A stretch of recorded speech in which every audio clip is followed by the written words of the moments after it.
Wendy Cochran from Big Mama's famous Truth Shop is joining me in studio. Her market research agency has conducted fascinating research into the man the entire country is talking about. You know, I'm speaking about Julius Malema. Wendy, it is just the perfect time to be speaking about your research. Thank you, and thank you for the opportunity. Now, as I said, the entire country has their eyes on Julius Malema because he is just a larger-than-life character, and in fact, that's what your research looked at. Yeah, it's been a fascinating study, and it's a study that's ongoing. It's not static. It moves on, as does our society.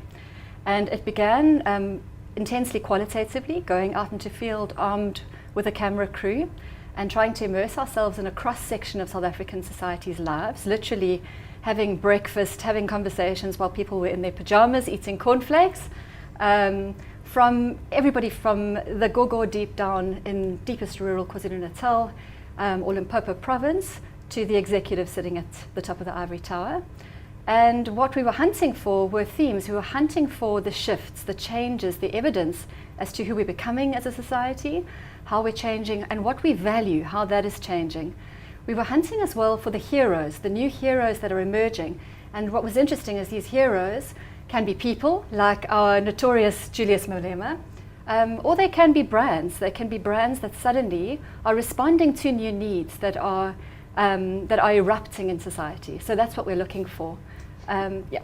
Now, what you discovered was that Malema's unblemished truth, just the way things roll out of that man's mouth, actually made him a hero to many South Africans. To many, and actually in surprising pockets of society, because it's unexpected. You know, one can expect to find the support amongst blue-collar workers in Polokwane, his stronghold, who are looking to the promises that he's making. They're very simple, clear-cut promises about jobs, doubling social grants. There's a very real promises stripped of the usual political jargon that people can understand and do believe in. So on that level, he's definitely believed to speak the truth.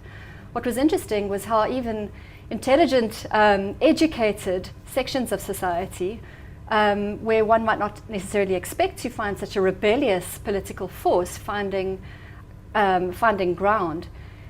The conversation we're picking up is not the fact that people see him as a hero who can lead us to the solutions that we're looking for, but he's certainly a hero because he is waking us up. He's waking us up to the facts that can no longer be swept under a carpet. And actually, we as a society are happy to see that being voiced in Parliament. Unfortunately, last week, I think, pushes us over a boundary in terms of where South Africans certainly feel comfortable, in terms of where Parliament is heading. But yes, he's invoking conversation and he's asking difficult questions that need to be answered. And in a way, he's even galvanizing the opposition as a whole, which we haven't seen yet in recent South African politics. So yes, he is seen as a hero. I'm going to put that in inverted commas, lest you quote me. But yes, he's an inconvenient hero, isn't he, of the moment. And I would actually like to add, I think quite necessary in South African politics right now, we need to start hearing the truth and these answers need to come forth. Yeah. Wendy, what I find so interesting about the research is that Julius Malema sort of transcended so many boundaries that very few other politicians have been able to, because your research actually went into 4 provinces. You spoke to people from all different walks of lives and you had conversations with them. You chatted to them instead of asking them to fill out a form. And people from all over the country seemed to be impressed with his big mouth. I wouldn't say all are impressed, so that loads it in terms of the positive. Where we say that he's a hero, he's not necessarily a hero in every sense of the superhero word. He's a hero of the moment. He's a hero because our politics needs this. We need conversation to be happening in Parliament. We need conversations to be happening out in the streets, and we need the truth to emerge.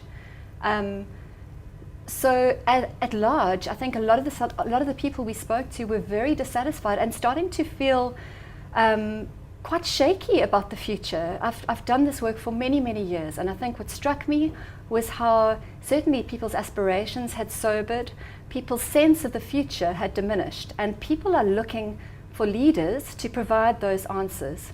Yeah, so in that way, he is a hero to society. He is opening up these questions. Is he the superhero who's going to answer all of those questions? Very few people support that. And of course, he invokes as much fear as he does cheering. But inwardly, even the most educated conservative members of society are looking at him in parliament and saying, yes, he's voicing a question that we all want answered.